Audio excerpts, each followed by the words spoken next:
there, fellow Minecrafters. This is Zalterax MC, or Zalterax's Minecraft YouTube account, where I will be uploading all of my Minecraft-related videos for your viewing, learning, and entertainment pleasure. This is my first video tutorial / expose information bit. Today I'm going to be showing you the gold farm that we have built on our multiplayer server. And I actually exclusively play Minecraft as a multiplayer game. Wouldn't be too much fun by myself, but others obviously feel differently, such as Generic B, who enjoys playing by himself. But, it's melon time. Oops. Food. That's with that. That's too long. Use the melon machine. So, what I'm going to do while I'm taking care of my own bar is explain to you guys, I guess this is our sort of gold creation device that we've got in the Nether, and it was actually inspired by another gold creation device, which previously worked but no longer works in 1.2. And ours actually mimicked that design to some extent, though we made some improvements so that you could sit in it at AFK indefinitely. And this is our Nether transit system, which I'll get to in another video. More so just the concept of building it safely. If you want an early video, Generic B has a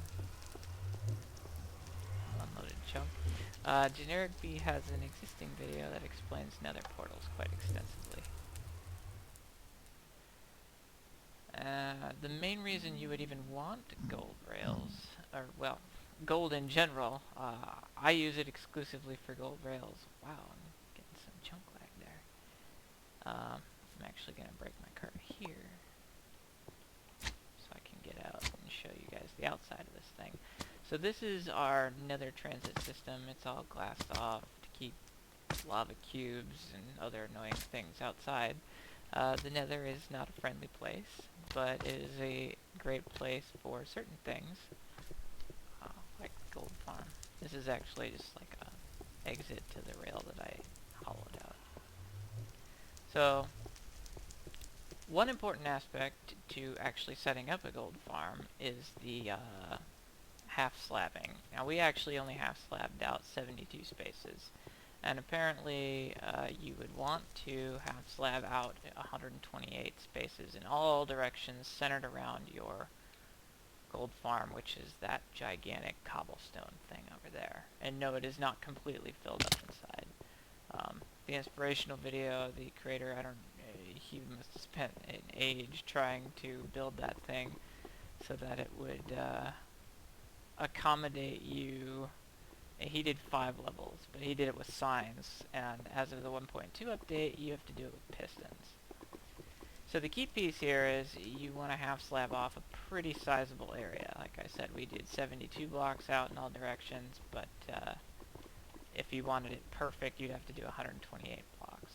And you'll notice we built it in the middle of this lava pool. This is actually because monsters won't spawn in lava, so it kind of reduces the area you have to half slab up. But the nether is obviously 3-dimensional, and there's caves underground, and we had to half slab off these sections on top, and it's just generally a real pain in the butt. But this is actually the side entrance. So I'm going to go in here, if I can get the collision to work right. I'll quick show you the killing floor area, which is up here, and basically these are all just pistons, and something steps on the pressure plate, like a piece of food. Whoops, and I missed. I always miss. There we go. It gets pushed off. So the AI is not smart enough to avoid this, and usually players aren't either if I end up in here, so I gotta be careful. I've gotten pushed off a couple of times, actually. Hopefully there's a banshee up here. I actually have to finish filling this space at some point, because this giant overhead apparently is big enough for a banshee to spawn in, which happened once. Luckily it didn't destroy anything, because they can't actually see you down there, and you'll see why in a minute. So these are all basically the same identical construction circuitry-wise, and what's happening here is you need to design it. We've actually got a 30 block fall, just in case they change the life values on the pigs. But what'll happen is zombie pigmen will spawn up in this chamber, and they'll wander around a little bit, eventually step on one of these plates, and fall to their death below. And all their goodies will end up in one of these collection bins, or these slits that we've cut all the way down to basically the bedrock layer. I will note that, I mean, we did build it in the middle of a lava pool, so you're going to need a lot of gravel or sand, because you're going to have to fill in that lava, which you can actually see down there. There's still gravel and sand layers. You will also need to fill in all of the space. You can't have any empty space, or they'll wander to the sides and get out. So it actually has to be filled all the way up to that first kill chamber. The part under the lava was easy, but then above that we had to actually fill that in with netherrack, which took some time. And really quick, I'm just gonna... do I have a pickaxe on me? Of course I don't. Crap. I'll go grab one. I pulled up that pressure plate. I'm gonna show you real quick how the wiring works, but basically you have 3 layers of netherrack between each level, and the bottom layer will actually serve as your floor, and then the top 2 layers above that are where you're going to stick your wiring. And you have to do that for each floor. There's my pickaxe. Otherwise, it just gives you uneven spacing.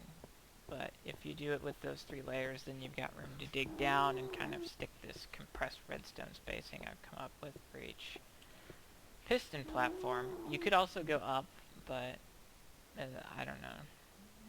I thought up wasted space, and this seemed to be better as it doesn't use a repeater. And I didn't... There's already enough redstone in this nonsense here. Okay, so we've got our piston, which I will reclaim. Hopefully it won't fall in the pit. Alright. So you'll see this torch under here. And this is part of the dig down 2 thing. So I'll pick up my torch. Break this block, and there's another torch. And then you'll see a piece of redstone here. So what's happening is you dig down 2 in an L shape, and that's how all of these are constructed up here. And you've got redstone directly under here, and the plate goes here. And the plate will transmit the power down to the redstone. You put a block here, and that redstone will send a signal into this block, flipping that torch. But we need to invert the signal, so we put another block on it and flip it back this way. And then that's it. Our signal is inverted, so we put a plate here, and if I step on it, this torch lights up, which shows basically the premise of the whole thing. So you put a block on top of that, and then that torch will... This block is now receiving power now that I'm standing on the plate. I'm going to move off the plate because I don't want to fall to a horrible death, and put my piston back on. And then that works. And that's how all these are constructed.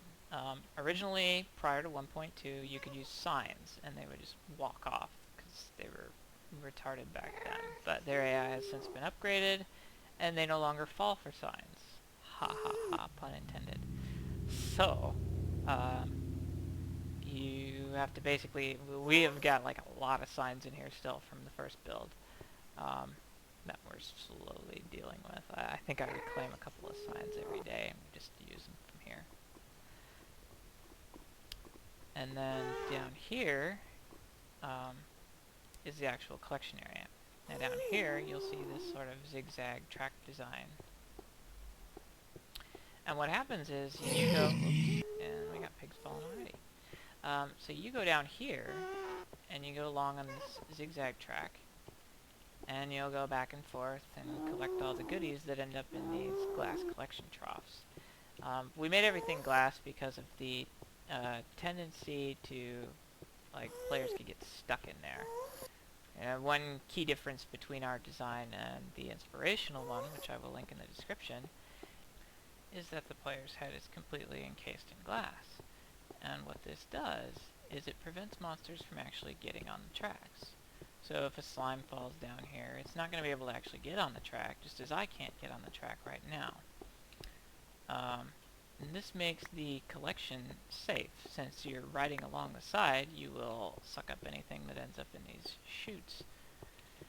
And we can actually, I've left this jump across space in case a player gets stuck, which has happened from time to time. This is a multiplayer server. If the server goes down or if you lose connection, you can get stuck in here.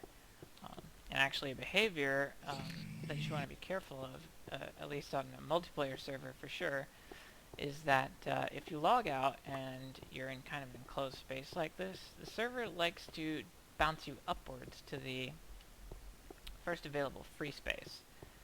And what happens as a result of that is, obviously, as I showed you before, there's lava all around up there. This area in here is the only place that it's actually safe to log out at or get reset to. So what I'm actually going to do is, so this is the control mechanism, and you'll actually see we've got 4 pistons here wired up to glass. And what happens is this detector rail here sends a signal to these pistons, so when I'm inbound, I've got a shot at throwing this lever to get back out of the machine. If it flips this way, you'll see that switch track down there flips, and that would route me back into here. This is forward, and if you set it this way, then it'll dump you back out. So the rail system is how you go AFK.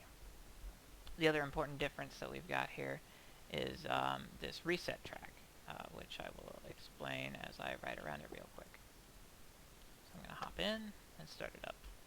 So what you'll see is, and I went around that corner there and you heard a piston fire. The piston was flipping a basically toggled circuit that changed the direction of the track. So on the subsequent following pass, what's going to happen is I will go down the actual reset track.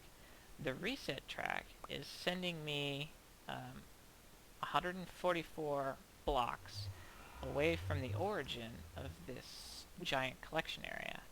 And what that's going to do is it causes everything to respawn. So like this slime here that's stuck, he won't be there on the next pass because I'll have moved 144 squares away from where he is, and it will force him to despawn. This prevents slimes from jamming up the system and makes sure all the pigs get reset each time. Since obviously we don't have 72, or we've only got 72 blocks, but you would need to go, I think it was 128 I said earlier, but it's either 128 or 144 in all directions, which is just a major pain. So, as I'm coming back now, everything inside that chamber has reset.